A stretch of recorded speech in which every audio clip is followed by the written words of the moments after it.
Hi, good morning. Hi, Lisa. Hi, how are you doing, Delinda? I am great. Did you have a good holiday, by the way? I I know it seems did. like it's already so long ago.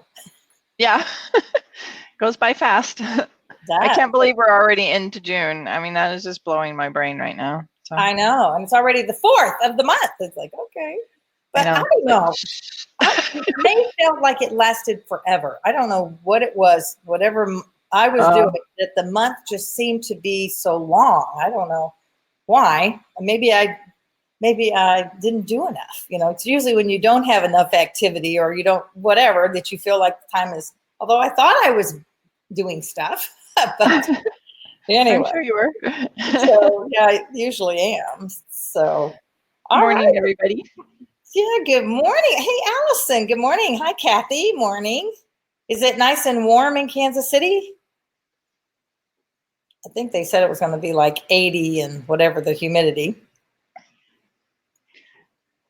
Oh, good, good. All right. We're going to be talking about fear this morning, and I know that's everybody's favorite subject. And nobody ever has any fear, right? Nope. So why are we talking about it? Unfortunately, the opposite is true. We deal with fear probably on a daily basis to some extent or another. And sometimes it's quick. It just comes in and we've already learned how to deal with certain fears, or when we feel that certain area of our life maybe where fear creeps in, we already know and we can kind of catch it and say, okay, I'm not going down that road. Yeah. We're going to talk about fear, but in the respect of not the small little fears that sort of grab you during the day, but some of those that can paralyze us and hold us back and keep us from achieving our best, or keep us from being all God created us to be. I mean, when we have a call on our life, a passion in our life, sometimes we're hesitant to move forward on that because of fear. So, all right, so let me see. Oh, there's Natalie. Good morning. Natalie, am I going to see you next week? Take a look on the Monday night, because I know sometimes you say you miss those. So just look at the Monday night. So I'm going to do a few little plugs for you as we let people kind of get back on again. As that next week is my week in Kansas City, and we're doing, Kathy Weaver and I are doing a personality communication thing, and she'll be talking about BANK, which is I guess, and Kathy, you can describe it differently if you want, but basically it's learning how to speak to other personalities. I am not an introvert. And in the DISC program, which is what I grew up on, I am a DI. I can make decisions. I'm a decision maker, but I'm also the happy, let's go have fun, let's get everybody together and all of that. So but when I sit down, I was speaking to somebody this week about that. If I sit down with someone who's very calm and maybe a little more shy and isn't one of these wah kind of people, I can overwhelm them. I don't mean to, I don't want to, but sometimes it happens. So I've learned through the years and of how to communicate better. So a big part of what I do is called mirroring, where I try to mirror where they are, so I don't overwhelm them, and I just kind of bring myself down a notch. Next Monday night we're doing like a 2.5-hour workshop on those communication skills, because when you learn to communicate better, when you learn to speak to the different personality styles, then you can make more money. People will actually listen to you when you talk because you're talking their language, so to speak. So anyway, so those of you in Kansas City, next Monday night, it's on Meetup, and we invite you to join us there. Oh, let's see. Kathy, storms headed this way this evening. Some people fear storms. Well, and I tell you, after having that tornado hit down over in Lawrence and around last week, that is a definite one that I'd say, fear it, be smart, and go protect yourself, go hide. We even went into the storm shelter last week. I haven't been in a storm shelter. Oh my. Yeah, in a long time. It was touching ground about 3 miles from where we were. Wow. So yeah. Yeah, Kathy, good. Thanks for putting that on there. Good morning, honey bunny, my Leisha, which means little Henry's right there beside her. So, all right, then, and then next week, if you also, we have the actual luncheons every day next week too. So those of you in Kansas City, and this Friday, right, Lisa, this Friday, we have our luncheon here in Las Vegas at the Brio. Looking forward to that. So if you're in Vegas, come join us on Friday. It's not too late to sign up now. All right, so what are we going to talk about on fear? So this actually came from one of the people in our group, reached out to me actually a week or so ago, and she said, Delinda, one time you gave the acrostic, I think it's called, of fear. She said, what was that? I forgot that. And one of them that is used is false evidence appearing real. So often we fear things that never come to pass, things that we wind up worrying about and fretting about that never happen. And now we've lost those minutes, those hours, sometimes those days where we're in fear of something that never even happens. Do you ever find that to be true, Lisa? Well, of course. I mean, we've all experienced fear at many, many different levels and for different reasons. But, most of the things that I've learned about fear in my life is that the more that we worry and do those things, the more we kind of self-prophesy what's going to happen. We almost make our own problems appear. And I think that has to do with the rule of perception. If I think something like as an abundance coach, you teach me to look for the good things and to have positive attitudes. And so you start to see those things. The other day I had a writer saying that she named a character Samantha, and then she saw Samantha everywhere. And, isn't that true? And that's the way the brain works. And if we fear something, then we will see evidences that will support what our brain is wanting to think about. And I mean, for me, that was one of the really cool things I've learned, is that fear or negativity is something that it's almost like a rudder. It makes us go a certain direction and not even in a way that we know. So blocking out those fears and trusting is just a great way to make our rudder go a different direction. Mm-hmm. And which ultimately goes, what you were saying there, they go back to or goes to the point of what you think about, you bring about. If you're always thinking of the things that you're afraid of, the not wanting to meet new people, or not wanting to walk in someplace by yourself, or not wanting to try something, you're always looking for those. That's what your brain is thinking about. And like you said, that's what's making it happen. I have a couple, matter of fact, let me, I'm going to slide my little thing over here. I have a couple of scriptures for you guys today, because the Bible talks about fear. Isaiah, and somebody can type this in for me if you'd like. Isaiah 41:13, it says, "For I am the Lord your God, who takes hold of your right hand and says to you, do not fear, I will help you." Mm-hmm. Now listen, if God's got your right hand and he's going to help you, then what are you afraid of? I mean, really, you don't have a better, a better thing to do with your fear than, just, to pray about it and put it on the Lord for that. And sometimes I think that we think, well, we don't want to bother God for that, whatever it is. But, he really is there for us all the time for anything. And when I was, this just occurred to me. That's what I love about this show. I have numerous things I want to share with you today, but then here's just something out of the blue. But it reminds me of a time when I was fearful. When I was in junior high school, we lived on a highway. And so when the bus dropped me off, there were only 3 houses in this row. Okay. And when the bus dropped me off, it was a little ways from my house, and nobody else got on the bus. With only 3 houses, nobody else got off the bus. And I would get off and I would feel this kind of fear in my stomach. I don't know what I thought. I don't know if I actually thought, oh, somebody's going to grab me or somebody's going to kidnap me. I don't know what I really thought, except I could feel the fear. So in that instance, what I did was I sang to myself. And the song was Onward Christian Soldiers. So if you've been in certainly in Baptist churches, but many other churches have that hymn, and it's onward Christian soldiers. Like I was a Christian soldier going to battle with whatever was going to happen to me between the bus and my house. That was my armor I was putting on. But the thing is to find those things, and most of us have certain things that do, like I say, take us to that place. And if we can see that, so mine at that point was singing. Very often singing is mine, because y'all know that's my joy of my heart is singing. And so I have lots of songs that help me when I get into places maybe that I'm not sure of. So my first tip for you today, because we all have fears, we look at them, and I'm actually going to give you, this man wrote an article, Adam Smith, the 10 biggest fears that we face. And I'm going to list those off, and then you can figure out to yourself which is your main one, maybe your top 3, and then begin to deal with those. But begin to find something that you are afraid of, something that holds you back, and how to combat that fear. So when you go there, when I was getting off the bus, I would start singing that song inside my head. What can you do? Do you have a praise song? Because here's the other thing.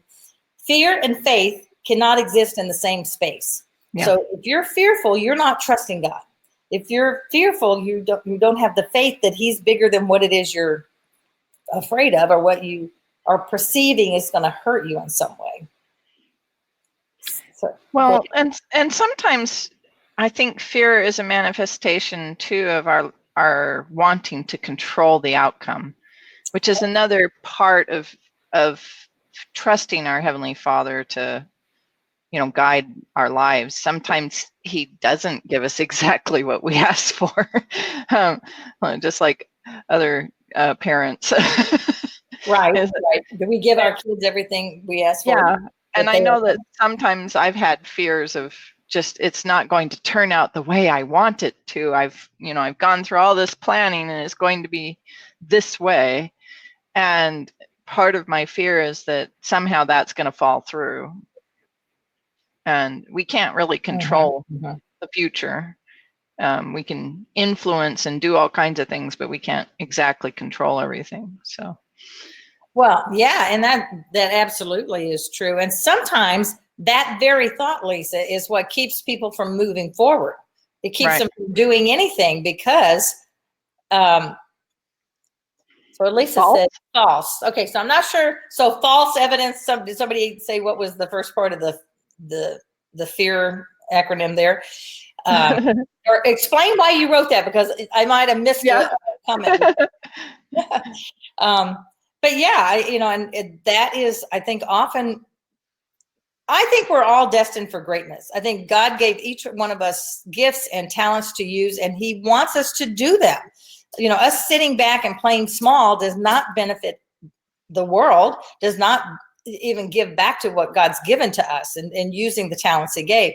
So when we allow fear to hold us back, we're never going to achieve our very best. We're not going to have our full abundance. We're not going to have that abundance of joy and the happiness in our life if fear is what's controlling us. Yes. So I'm going to give you these and decide where you think you fit in. And maybe there's some of you that don't have any fear, but I don't really believe that. So everybody has some fear somewhere, sometime. It's just what you do with it. Yes. Oh, and I have a great quote here. Well, first of all, Eleanor Roosevelt, I love what she says. Do one thing that scares you every day. So when we get to the end, I want us to think about that, and everybody decide to yourselves. I know you won't post it, but think about what you can do every day. If getting on the telephone, you just hate it because you fear what they're going to say on the other side, just do it anyway. Okay, so that was one from her. And then here's another from Zig Ziglar. Of course, I love him, and anybody that's read any of his stuff. Yeah, me too. He took fear and said, it has 2 meanings. You get to choose which meaning you like. And he said it's either forget everything and run, or face everything and rise. Because when you face your fear, you are going to rise above it. You're going to, and I love that expression. That's a good old Southern one I was raised with. Let's rise above these circumstances. Let's rise above the fear, to get through it. So here are the 10 from this Adam Smith. I thought these were good, so I wanted to share these with you. the fear of inadequacy. Well, what if I do this and I'm not enough? Women deal with that a lot. The what if I'm not enough, that inadequacy. Fear of uncertainty, that fear of the unknown. And I think that, Lisa, goes back to what you were saying about control. It's uncertain, so we don't know how it's going to come out. So we don't want to do it because what if it goes bad? Yeah. Fear of failure. Of course, that's one we put out there a lot. But you know what, guys? It's you have to fail sometimes. Say what? I said you have to fear sometimes. Yeah, I mean, not fear. I mean, you have to fail sometimes. Right, because if you're not failing, you're not doing anything. And Edison, I've used him before. He said, I just found 1,000 ways it didn't work. Doesn't mean your life is a failure. It doesn't mean you're a failure at your character. It just means whatever you were doing, if it didn't work out the way you thought, maybe there's a better way. What lesson did you learn? And that really is how we need to look at what we seemingly call, failure. It just means that way didn't work, try something else, right? Fear of rejection. Now this is a big one. If I do this, my friends won't like me. What if they say no? So what if they say yes? Is always my thought. Yeah. What an amazing thing. And there is, and I think maybe he puts that in here a little bit later. That fear of success is also, it's like, oh my gosh, what if they say yes? Then how am I going to handle it? What am I going to do? What am I going to do with all this work if everybody says yes? Well, let's just try it and see. I think you'll figure it out. If they're all saying yes, which means you're probably making more money, you can hire somebody to help you. But we let just those thoughts take over our brain like this balloon. It just keeps getting bigger, fear, fear, fear, fear, fear. And then it's like, what are you going to do to get rid of it? Like, just pop it and be done. Well, and is it true? I mean, I've heard that women have a fear of success, that is something that it plagues us as women. And that may not be true. I mean, I'm throwing this statement out as like asking, not telling everybody that women always have a fear of success. But I'd be interesting to get comments from our audience and things like that, because I know that in some ways that I've fought that even myself. So it's like, what is that makes us think that we aren't worthy or fear success? What is it about success that makes us fear? Mm-hmm. Yeah, it is a great question. And I think women certainly have it. I would say, again, this is my opinion. I think women have it more than men, because men just go for it. And men, I'm just in general. I'm making general. Yeah. And so, because if we're successful, then people are going to think we're all about ourselves. If we're successful, then we're going to make other people feel bad. If we're successful, we won't be there for our families, and so now we're doing the guilt on ourselves. There is a thing that comes with success that women do deal with. I see Kathy put on there, yes, and I know in her business she sees that a lot, because there are many ways that you can be very successful and make a lot of money and be financially secure. And oftentimes when women start looking at success, well, because of how we're made, how nurturing we are, we love to take care of our families and all of this stuff. Somehow we feel like those are at opposite ends, and they're really not, because the more successful, the better we can take care of our family, the more we can provide whatever. Yeah, and Kathy put, the more success we have, the more that's required of us. And it's like, I was thinking it's just one more hat that we put on, and then we're like trying to juggle one more hat. Plus the pressure of having to continue that success. Like if we didn't, this week we're successful, and then we somehow we aren't as successful maybe down the road. That's a pressure to keep ourselves up at that level, isn't it? Right. Yeah, I think you're right. And especially, and if you're in any kind of sales, which really the truth is kind of we all are. I mean, we're selling ourselves, or a service that we have to offer, right? So, but if we put it on something more tangible, like maybe you're in a group, real estate, for instance, so let's say this week, you're at the top 5 of the salespeople of the week or for last month. And now this month, your numbers aren't coming in. You haven't written the sale. So now all of a sudden you aren't where you were. So do we then take that fear of, well, I can't keep this up, so why don't I just stop? Or, we do weird sing crazy to our things brain. to ourselves. Yeah. Yeah, for sure. Okay, so fear of missing out is one. Now that was one I hadn't really thought of. Missing out. Yeah, fear of missing out of, I guess, things. And this one was a new one to me. Like I said, I hadn't really thought of this one. Um, he says, you can tell if you are fearful of missing out if you're constantly wishing that you were somewhere other than where you are now. So that's sort of, I guess I've never looked at it quite like that, but I know what that is. It's like you're working here and you're doing really well, but you feel you're missing out on what's going on with your kids today. Or you're at this party and having a great time with friends, but thinking, oh gosh, I really should be at work doing this. That missing out on some part of your life, you know. Well, and that brings up something that came to my mind about the fact that could it be that fear is not being mindful in some ways? That, I mean, if we're fearing missing out, obviously we're living in the future and not here. And if we're worried about success out in the future, we're not living the moment here. So maybe part of removing fear from our life is just living in the moment that we're in and trusting God for that moment. Mm-hmm. Says there's enough evil in the day to worry about, you know. And I think that's very true because, again, it goes back to oftentimes we are fearful of things that never even happen. Okay, so for instance, let's use the storm in Kansas City. Now, Kansas City, the Midwest, has had so many storms that now when they hear them, you know, it's like, okay. But there's times, particularly that I've seen for the snowstorms. Okay, so let's say you hear on the weather that this storm is coming in, right? So you spend all day thinking about it, worrying about it, and then many times it just goes north and it doesn't even hit. And thinking about this in place, whatever. I mean, I'm not saying don't be smart. You know, if you need to go to the store and get milk, go to the store and get milk. But it's just that things, and that's pretty true with the storms in our life that we feel are going to happen. If we do this, then what are they going to say and what's going to happen and can I handle it? And now you've worried yourself into this crazy place. And then the next day you wake up and none of that you thought was going to happen actually happened, unless you've made it happen by your thought process, which I earlier I think is a real possibility. I think that does happen. Okay, number 6 here is fear of change. We've talked a lot about that on the show. Is that some people, they are miserable in their life, but they're more afraid of the change than they are of just living in this crummy place where they are.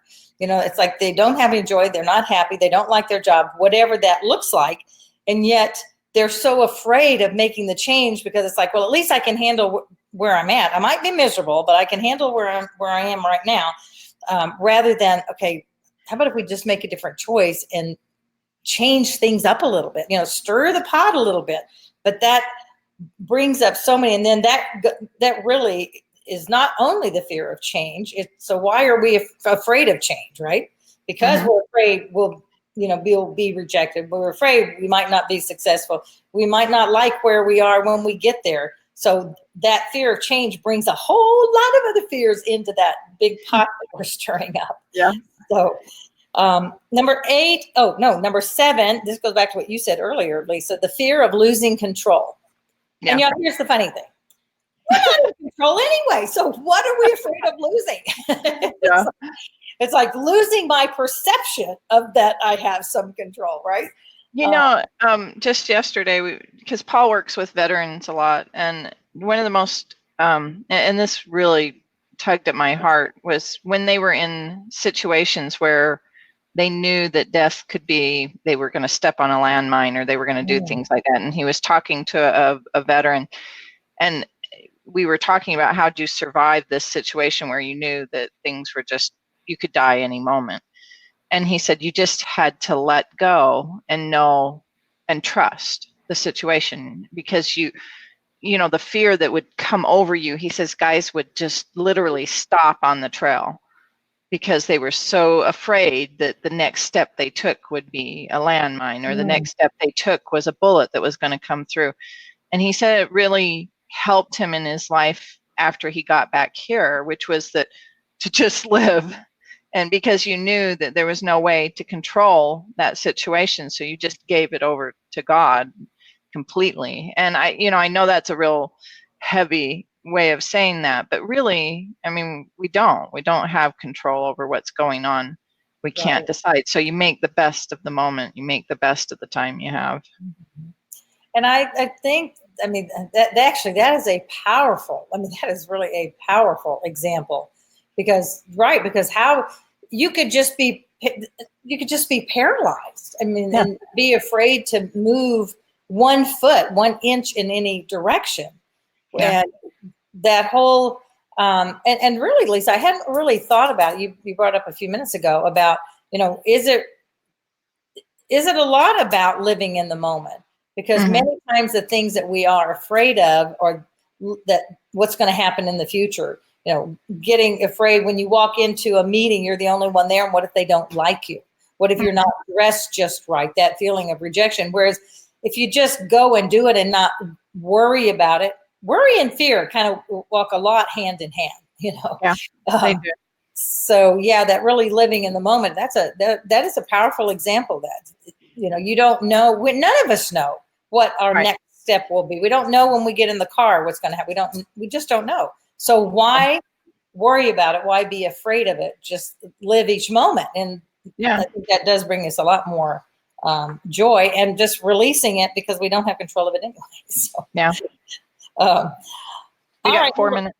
Oh gosh, we might have to continue this on another show, because this fear is a big one, just like I said, in all of our lives. So number 8 is the fear of being judged, and that's that whole thing I talked a little bit of being, putting ourselves in a vulnerable position, being attacked by others, people not liking you. That whole thing is that being judged or rejected. Number 9, the fear of something bad happening. Well, if I do this, what if? The what ifs can drive you insane. Well, what if I do this and blah, blah, blah, blah. You can come up with all these negatives, but that's where I think the mental shift is, okay, so if you're going to go down the what ifs, how about thinking of the what if this really works? And you know what? 100 lives. What if this really happens? And now you could, you're experiencing the success that you want. So it's like, what if it's real? What if it's good? Not just bad. Well, and something just came to me about the fact that, as mothers, we are what ifers, because, and women, if you even don't have children, you have these same instincts that you watch for people. Like my husband's always saying, when the grandkids fall off the couch, how I catch them, inches from the ground and put them back on the couch without even hardly watching them. And our brain is always constantly in that caregiver mode. And we're thinking of what if. And I mean, so what ifing is why we fear, we have that process and instinct in us to think ahead and to do these things and to multitask and to all that. And that can also work against us to a certain extent when it comes to fear. Yeah, absolutely. Okay, and number 10, because I want to make sure I said them all since I told you, is the fear of getting hurt. And hurt comes in all different forms. Physically hurt could be fear of being hurt by others, fear of that rejection, the fear of being judged.